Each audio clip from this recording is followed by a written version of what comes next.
It's just gone lunchtime. This is All Angles here on eNCA. Good afternoon. I'm Masinda. So it is that time of the day when we give you an update on how far many of the stories we've been following up for you today have advanced. Here's your lunchtime update.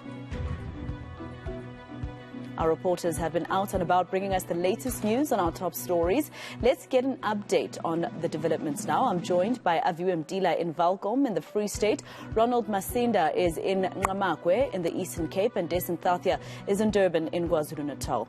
Aviwe, let's start with you. 31 bodies are still underground there in that abandoned Virginia mine since last month, I understand. What's the plan to retrieve these bodies? That's a big question, isn't it, Masinda? What is the plan? As the suggestions from government is that it's a near impossible task. I'm not far away from that exact mine shaft, in fact, where the Zama Zamas operate here. This is where they purify their gold. They ran away upon us arriving here, but we did speak to their families, some of them, of course, of those deceased that came away all the way from Lesotho. I spoke to Mtate Mohau, who suggests that he was here 14 days after that explosion that happened on the 17th of May. He's one of the 6 people that actually went underground and actually retrieved some bodies. He says that he was met with dead bodies. You understand that there is some sort of residential area, even underground, where they stay as they're still mining this gold. And of course, they were crushed by the rocks as this explosion happened. Some of the bodies that he was met with there, and some of them just scattered right around that shaft, even all the way leading up to the entrance, he was telling me. He did say that they wrapped at least 5 of those dead bodies. They took 3 up to surface, 3 of those dead bodies, and then they went down again. That's when we understand the security from the mine itself came out and took the rope, and they essentially had to stay 4 days underground up until they had some communication with their contacts above ground, and another rope was then given to them to make their way up. So the official number that we have from those that were actually underground, Masinda, is that in total it was 32 miners underground, well, illegal miners that were impacted by this.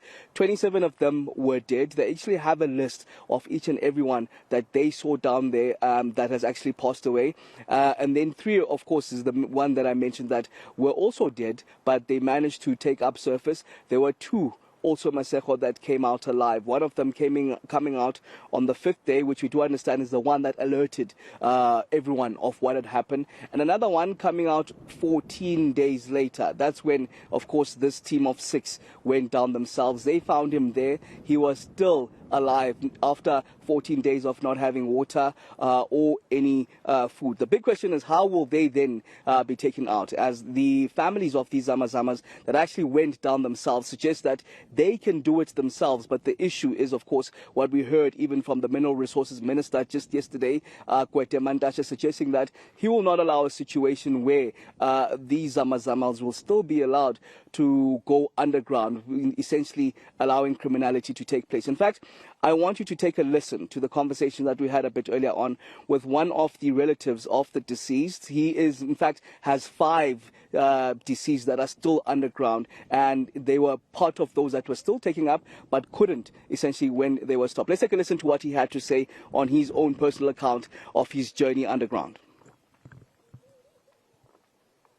Ke gola hono se nna le matsatsi a 14 days e leng hore ke itse ha re fihla re kena ka mono re kene re tshiletse ha re fihla ka mono no re fumane batho ba no ha re ba sheba re tsamaile ho ya le moneng ba dula teng re fihlile re fumane mo majwe a wileng ho ile hana mono moneng ba dula teng fela ke gola majwe a hatile batho ba ka bang 4 ba bang ba shile ba ile kwana ba bang ba ile kwana ka ga tonno go jwalo ho tla ho fihla hana mona mpobo mono no ke mo ba fumaneng teng re fihlile ga be re repa ba fu ba 5 re ba kwaela ka diseile re ba phuthela ka diseile ha re tata go ba phuthela ka diseile re gone ho ntsha ba bagago ga sala ba babedi be re ba phuthileng ya be le hore mo no batho ba ka godimo ba re stopa ba bolela hore ma security a nkile thapo mme re tlameha ho ema re nkile matsatsi a 4 re le ka mono ka mokuteng re ntse re ditsele batho ba no ka mora 4 days ya be le ha re fumana batho ba nanana ba ka ntle ba saena ba bontsha hore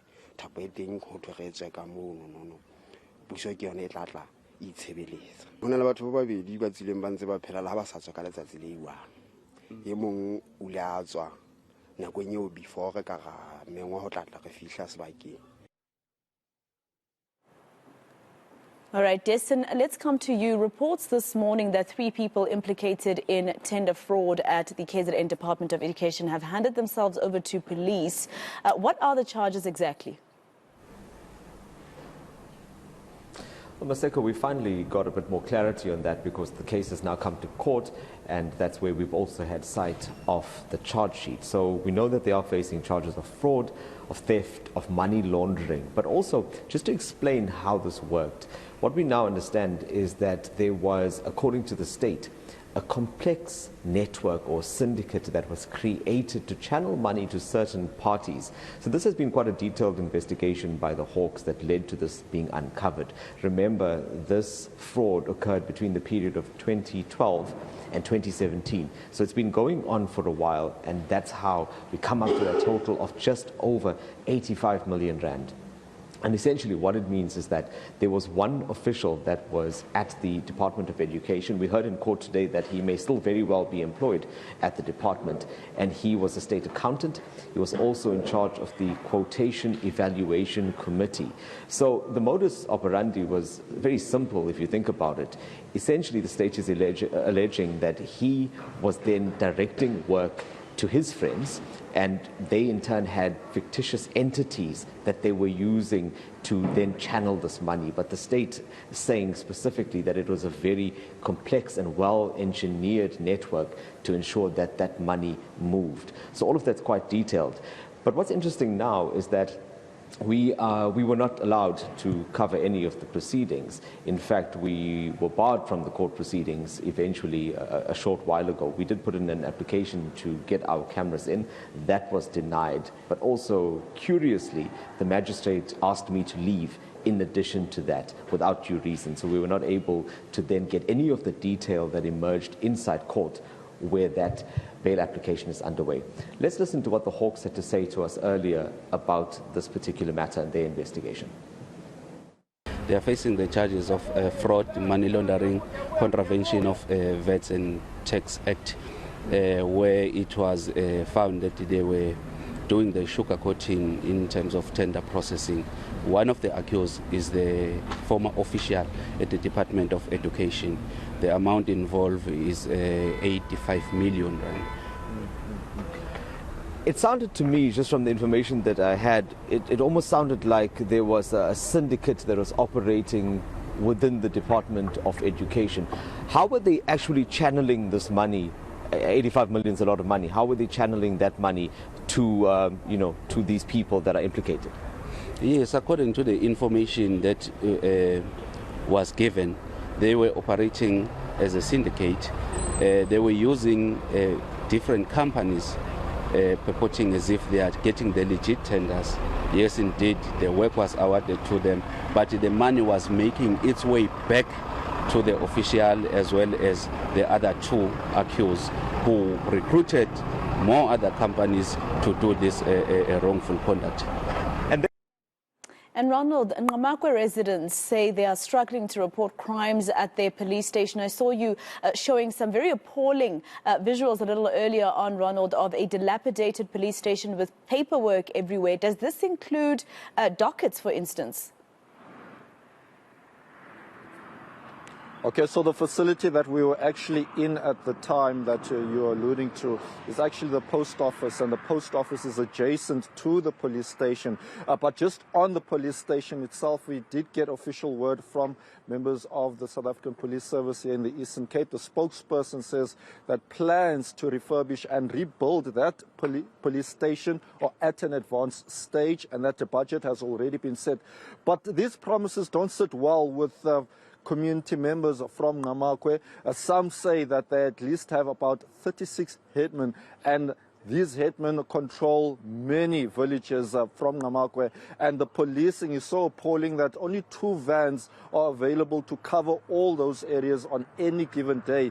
And they've made use now of a temporary police station, but very scant resources that they are under. And people are saying there that that police station was destroyed about 20 years ago. Now, this is what they are also claiming, Maseko, that a contractor was busy working with other people at Namakwe, a village, working with them to try and fix that police station. They believe that the contractor was paid in advance, and the contractor then disappeared with the police station not being finished. And what this has led to, a lack of security, means that criminals are now occupying that space. A lot of criminal activity has also taken place since there's been a rise in drug addiction and drug-related activities in the communities of the Eastern Cape.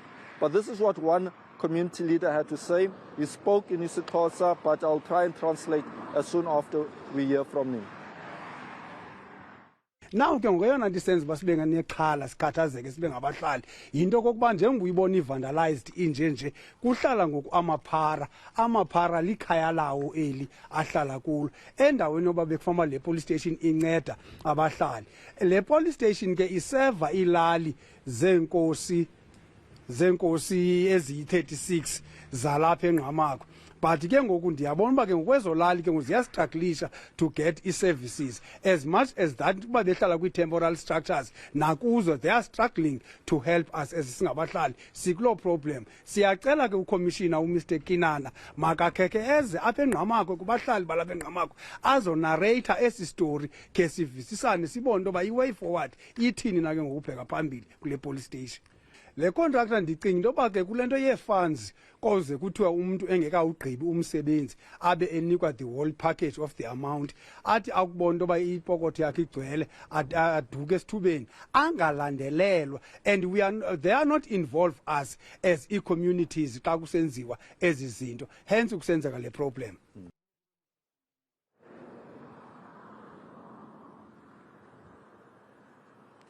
So Maseko, that man, just reiterating what I said earlier with regards to my own report discussing the plight that they face as communities under Namakwe. It's back to you.